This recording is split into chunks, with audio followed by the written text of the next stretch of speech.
हमने जो कुछ भी सीखा वो ट्रायल एंड एरर मेथड से खुद से सीखा और दूसरे इसको हम ईश्वर का अनुग्रह या अनुकंपा मानते हैं।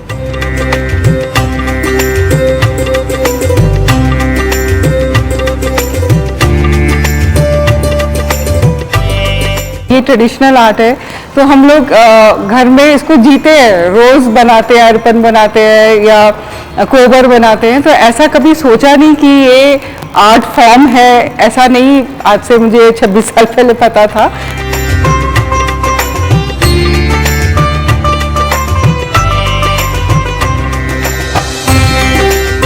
जब तक आप माने किसी माने रीति रिवाज में समझेंगे नहीं तब तक वो कलाकृति आपके अंदर से आएगा नहीं। ज़बरदस्ती हम नहीं कर सकते हैं। जब से जैसे अगर एक ये भी पैटर्न होता है जो चीज़ आप बना रहे हैं उस बनाने वक्त में आपका जो क्रोध मन का जो ये है ना वो भाव स्पष्ट निकलता है और आप कैनवास पर हम उसको उकेरते हैं।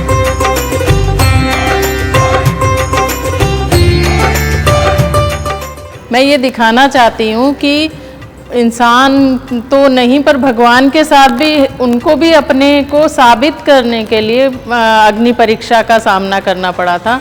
उनको भी अपने आप को साबित करने के लिए कई परेशानियों से गुजरना पड़ा था।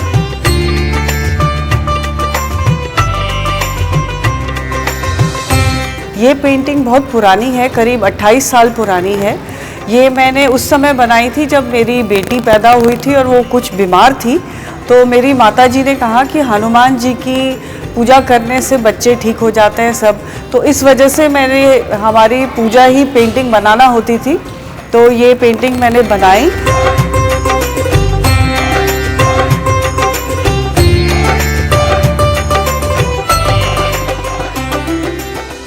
राजधानी दिल्ली के ललित कला अकादमी की कला दीर्घा में बीते दिनों मनीषा झा ने मधुबनी कला में मिथिला रामायण प्रदर्शित किया। हर कलाकार की कलाकृतियां अभिव्यक्ति तो थी ही, साथ ही भावनात्मक जुड़ाव के बिंब को भी प्रदर्शित करने वाली थी।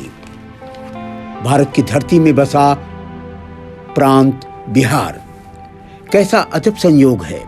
वर्ष 1934 में विलियम आर्चन अंग्रेज ने बिहार के घरों की आंतरिक दीवारों पर एक पेंटिंग देखी थी जो चित्रकला की नायाब कलाकृति के रूप में थी। वो थी मधुबनी कला। मान्यता है कि इस कला को रामायण काल में राजा जनक के राज्य में सीता माता के विवाह के दौरान कलाकारों ने जन्म दिया था। युगों युगों की कालगाथा के साथ मधुबनी कला आहिस्ता आहिस्ता लोक संस्कृति के साथ लोक कला के रूप में परंपरागत ढंग से विकसित होती रही, पुष्पित पल्लवित होती रही। मिथिला के हृदय में रची बसी मधुबनी कला भित्ति चित्रों की प्राग ऐतिहासिक पहचान को संजोए कलाकृतियों से जुड़ी मिलती रही हैं। और तो और रामायण, माँ सीता, श्री दरबार, राम हनुमान और अग्नि परीक्षा, संजीवनी बूटी प्रसंग से जुड़ी कलाकृतियां भी मन मोह लेती हैं। वास्तव में मधुबनी के आसपास के गांवों में महिलाओं की अभिव्यक्ति का पर्याय बनकर ये कला विकसित हुई है, जो घर की दीवारों, फर्श का आकर्षण बढ़ाने वाली कला के रूप में देवताओं को प्रसन्न करने का कौशल बनकर पीढ़ी दर पीढ़ी हस्तांतरित भी होती आ रही है। आंखों का आकर्षण हो अथवा चेहरे का सौंदर्य बोध, लोक जगत की संस्कृति को रूपांतरित करने वाली अद्भुत नायाब शैली है मधुबनी कला। भारत की पहचान अनुरूप समूचे विश्व में ये अपनी पहचान बना चुकी है। ये जो आप पेंटिंग देख रहे हैं ये इस प्रदर्शनी की सबसे पुरानी पेंटिंग है। जगदम्बा देवी जो पहली मिथिला पेंटिंग ट्रेडिशन में पहली नेशनल अवार्डी और पहली पद्मश्री और पहली आर्टिस्ट जिन्होंने इसको भित्ति चित्र से पेपर पे बनाया। तो ये जो पेंटिंग है ये जगदम्बा देवी की है और ये शो स्टॉपर है इस शो का। और ये ऑलमोस्ट 55 साल पुरानी है। राम सीता डोली में है और ये कहरिया सब है। और ये ऊपर आप देख रहे हैं कि जो उनके बाकी अटेंडेंट है वो पंखा होकते हुए जा रहे हैं। तो ये उस समय को दर्शाता है। दूसरा है कि ये जो आर्टिस्ट थी, जब ये आर्ट फॉर्म डिस्कवर हुआ था 1934 में, और 1965 में government of India started it as a non agriculture relief fund. तो उन्होंने महिलाओं को उस एक डिस्ट्रिक्ट में पेपर भेजा, तो ये पहली महिला थी जिन्होंने उसको कागज़ पे बनाया। तो ये आर्टिस्ट बहुत स्पेशल है, इनकी आर्ट आपको कहीं भी देखने को इंडिया में अभी नहीं मिलेगी, बहुत ही रेयर कलेक्शन है ये। और ये नेपाल पेपर पे बना हुआ है, जो उस समय भारत सरकार का रोल आता था नेपाल पेपर का, वो 5-5 फुट सबको 5.5-6 फुट काट के देते थे, और उसी पे ये पेंटिंग बनी हुई है। इसका जो इसके बारे में जो मैं जितना बोलूँ उतना कम है। अगर ये रंग का प्रयोग जो देख रहे हैं आप, पीला और लाल, ये भरनी स्टाइल ऑफ पेंटिंग इसी से शुरू हुई। ये सारा पुड़िया कलर है और हमारी शादियों से जुड़ा हुआ है ये, क्योंकि हमारे यहाँ जो शादी में धोती रंगते हैं और दूल्हा जो धोती पहनता है वो पिंक कलर का पहनता है, और उन दूल्हे का जो पाग होता है वो भी पिंक कलर का गुलाबी होता है, और दुल्हन की जो साड़ी होती है वो पीली होती है। जनरली पूरे इंडिया में पीला साड़ी नहीं होता, लेकिन मिथिलांचल में पीला होता है। तो ये सारे रंग शादी से आए हैं इसमें। तो it is a ritual art which has influence of all, जो हम प्रयोग करते हैं वही आर्ट में आपको देखने को मिल रहा है। And talking about this art form, her paintings were very elongated. आप देख सकते हैं कि कितना ऊंचा है, और उनके फॉर्म्स कितने सिंपल है बट बहुत कुछ कह रहे हैं। और बॉडी फ्रंट पोस्चर में ये टिपिकल एस्पेक्ट है, डबल लाइन पेंटिंग, एंड जो एक्चुअल है वो नहीं है यहाँ पे। जो अगर हम साड़ी को इमेजिन करते हैं, जनरली लोग साड़ी को साड़ी जैसे इमेजिन करते हैं, but again you will see that in Mithila painting it is broken into smaller form. So it's a big form broken into smaller forms. And जो ये मोटिव्स देख रहे हैं, ये टिपिकल मिथिलांचल के मोटिव्स हैं। तो ये जो मोटिव्स अब आपको कहीं मिथिला पेंटिंग में देखने को नहीं मिलेंगे। तो ये बहुत रेयर जो कमल का मोटिव है, ये डोली जैसे बनी हुई है, ये अपने आप में बहुत अद्भुत है। इसमें आप देखिए कि पीकॉक्स भी बने हुए हैं। Peacock is symbol of love in Mithilanchal. हम कोबर घर में भी पीकॉक्स बनाते हैं। और ये सारा जो है ये कदम का फूल है, और ऐसे कदम अब कहीं नहीं मिलेगा आपको देखने को। मुखमंडल अलंकरण हो, साक्षात धार्मिक रूपांकन के प्रतिबिंब स्वरूप हों, अद्वितीय संस्कृत भाषा और संस्कृति की शब्दावलियों के विविध आयामों को भी इसमें देखा जा सकता है। ये मेरे लिए ईश्वर से कनेक्ट होने का एक ज़रिया है। मेरी प्रार्थना है उनके प्रति। श्री राम मेरे इष्ट देव हैं, और बचपन से मन में एक लालसा थी कि एक राम दरबार बनाते, जो थोड़ा सा हटके होता। प्रयास हमने किया है। तो इसको बनाने के पहले हमने कई बार वाल्मीकि रामायण का जो राजतिलक का प्रसंग है उसे पढ़ा, मानस में भी पढ़ा। तो इसका मूल आधार हम ये कह सकते हैं कि उसको वहाँ से लिया गया है, और कुछ चीज़ें वाल्मीकि मानस से हमने ली, और कुछ मेरा खुद का भी इसमें जो मेरी सोच थी कुछ उसको भी हमने इसमें डालने का प्रयास किया। तो इसमें आप देखिएगा ये भगवान राम, सीता और शत्रुघ्न जी लिखा था उसमें कि पीछे वो छत्र लगाए हुए थे। भगवान लक्ष्मण जी थे, लक्ष्मण जी को शेषनाग का अवतार कहा गया है। तो ये देखिए इस तरह का है। भरत जी थे, हनुमान जी, ये जामवंत जी हैं। हनुमान जी नॉर्मली हम लोग देखते हैं कि हनुमान जी को रामचंद्र जी के चरणों में बनाया जाता है, पर हमारा ऐसा मानना था कि सीता माता को माँ मानते थे, तो इसलिए वो उनके चरणों में है। इसके अलावा इनके गुरु हैं, माताएं हैं, सबकी पत्नियां हैं। आप देखिएगा यहाँ पे कुल मिला के हनुमान जी को और जामवंत जी को लेके 18 फिगर है, 18 बानर हैं। तो उसमें वाल्मीकि रामायण में सबके नाम दिए हैं। कुछ हमें याद है, द्विविद, मयंद, नल, नीद, अंगद, गद, विकटासी, गजमुख और धूम्र, ज्योतिमुख, सबके नाम दिए, बाकायदा लिखा हुआ है उसमें। इसके अलावा उसमें ये लिखा है कि जो उनका सिंहासन था वो सूर्य के तेज के समान चमक रहा था। विघ्नहर्ता के बिना हम किसी भी शुभ कार्य की कल्पना नहीं कर सकते हैं। उसमें विभीषण भी आए थे। विभीषण जी के साथ 4 उनके साथ मंत्री आए थे, वो आए थे। विविध राजा लोग आए थे। चारों जो वेद थे वो भाट का रूप ग्रहण करके आए थे, ऐसा मानस में जिक्र किया हुआ है। ऋषिगण आए थे, इसके बाद गंधर्व थे, किन्नर थी, अप्सराएं थी, और हम सभी जानते हैं कि दीपोत्सव मनाया गया था, तो उस तरीके से सारी सजावट की हुई थी। इसके अलावा आप एक चीज़ ये देखिए कि हमने सिर्फ राम जी को ही छत्र के नीचे नहीं रखा है, इनको ही बल्कि जो कोई भी आया है उसको छत्र के नीचे हमने रखा है। सबको समान रूप से ट्रीट करने की बात, सबका मान समान है, फिर वो किसी भी जाति दरबार में बिल्कुल एकदम कर दिया राम दरबार में जी, सबको समान रूप से स्थान मिला, सबको इक्वल ट्रीट, बिल्कुल सम्मान मिला सबको। उनके लिए सभी जो हमारे कल्चर का एसेंस भी कि हम सबको सम्मान दे। संगच्छदों की जो हम लोग बात करते हैं, शंभो मनांसी जानताम देवा भागम यथा पूर्वे नाम उपासते समान जी। तो उस चीज़ को दर्शाने का हमने प्रयास किया।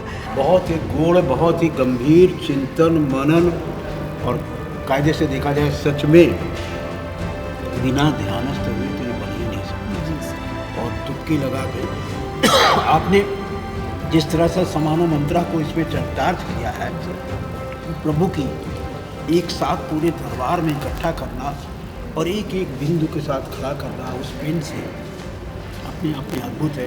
आपको बहुत बहुत बधाई, बहुत बहुत आभार। निशा जी ने जो काम किया है, निश्चित ही ये अपने आप में अलग तरह की अनुभूति है और अलग तरह का अनुभव है। और हमने जो भी पेंटिंग देखी है अब तक, उन सारी पेंटिंग्स में अलग बहुत ही अच्छी, बहुत ही बेमिसाल, इसके बारे में गुणगान क्या कहा जाए। समूचा राम दरबार जो है आपको उसमें अहिंसा का देखने को मिल रहा है। उसमें एक एक उसमें अगर झाँकिए तो आपको एक अपनी हर दृष्टि में कहीं न कहीं कोई छवि अंकित मिलेगी। पूरे विश्व ब्रह्मांड की जानकारी जिस तरह से छवियों में दी है उन्होंने नीचे बता के, सब कुछ का अर्थ जुड़ा हुआ है कहीं न कहीं। उसी तरह से हमारा लोकतंत्र का मंदिर, ये जो नई संसद भवन है, वहाँ भी ऐसा ही कुछ बनाया है। बहुत बहुत आभार निशा जी, बहुत बहुत धन्यवाद। हालांकि प्राकृतिक गुफाओं में भी ऐसी कलाकृतियां मिलती रही हैं जो प्राग ऐतिहासिक काल की संस्कृति को जनजीवन में सौंदर्य, मनमोहक भाव भंगिमाओं के साथ प्रस्तुत करती आ रही हैं।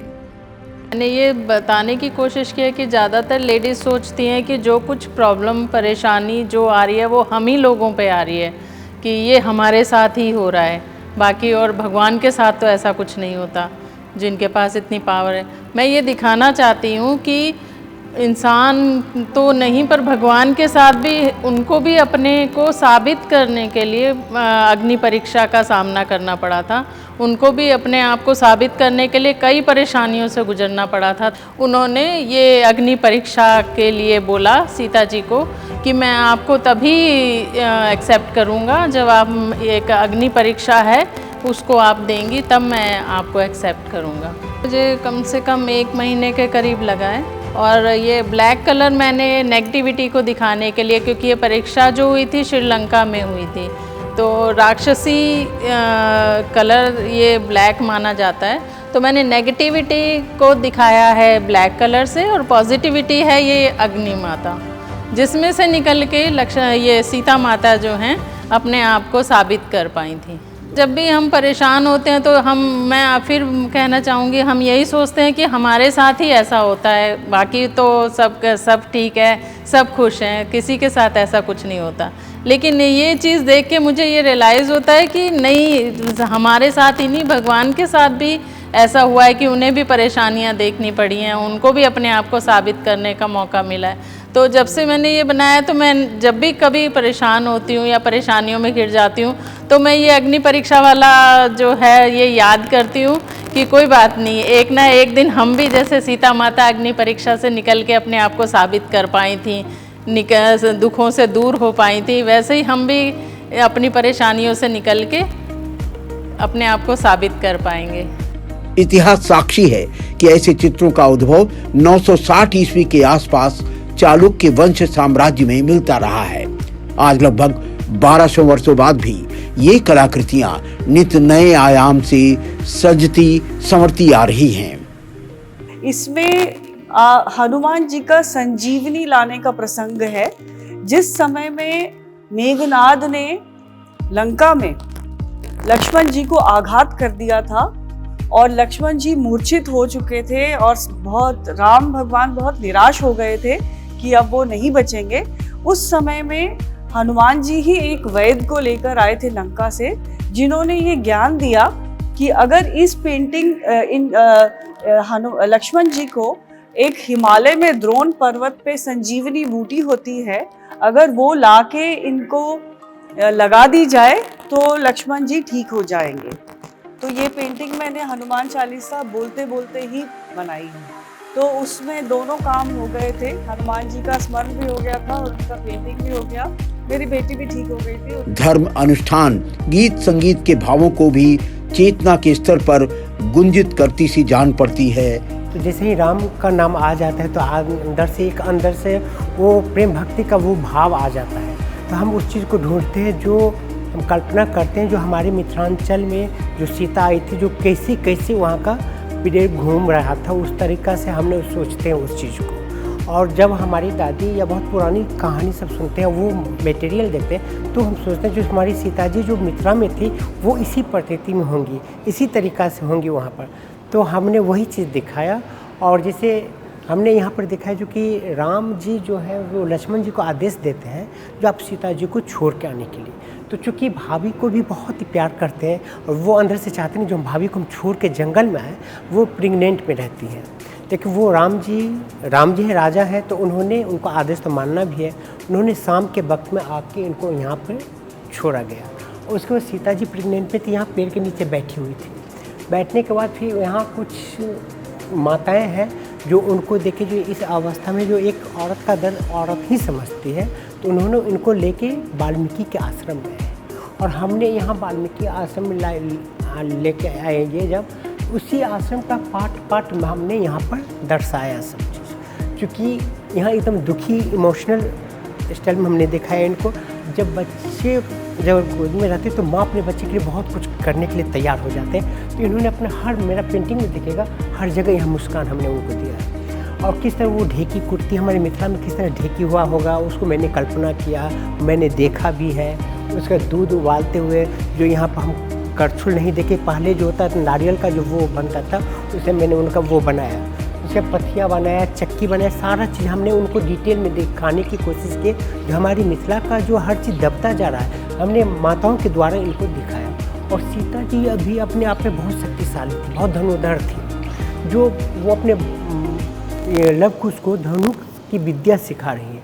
जब सीता जी इतनी बड़ी धनुष विद्या राम ये इनको लव कुश को दिखाए, और लव कुश ने राम जी से भी अड़ गए थे लड़ने के लिए, तो सोचे जो सीता माँ कितने विद्वान थी, वो रावण को भी हरा सकती थी अकेले, लेकिन उनको सादा जिंदगी जीना था लोगों को, ताकि मुझे प्रेरणा मिले जो माँ सीता ने कितने कष्ट काट के अपने जीवन को सार्थक बनाए। तो हमने यहाँ पर ये दिखाया और बहुत ही डिटेलिंग बारीकी से हमने लिए। इसमें हम नेचुरल कलर और एक्रेलिक कलर दोनों हमने इसमें मिक्स किया।